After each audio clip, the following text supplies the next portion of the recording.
ایک چھوٹی سی بستی میں دو لڑکیاں رہتی تھی، عائشہ اور صوفیہ۔ دونوں 12 سال کی تھی، ایک ہی اسکول میں پڑھتی تھی۔ دونوں کی دوستی خوب گہری تھی۔ ایک دن اس کے اسکول میں ایک نیا اسٹوڈنٹ آیا جس کا نام علی تھا۔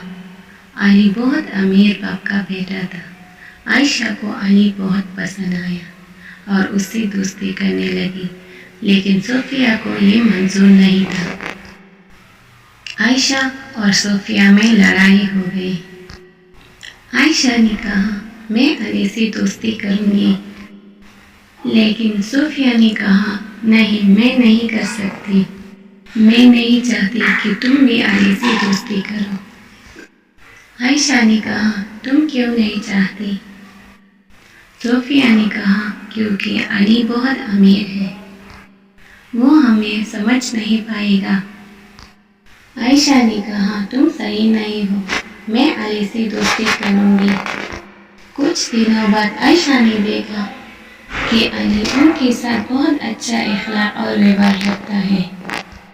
عائشہ نے صوفیہ سے معافی مانگی اور کہا تم صحیح تھی، علی بہت اچھا لڑکا ہے۔ صوفیہ نے کہا میں تمہاری دوست ہوں، میں تم سے کبھی نہیں لڑوں گی۔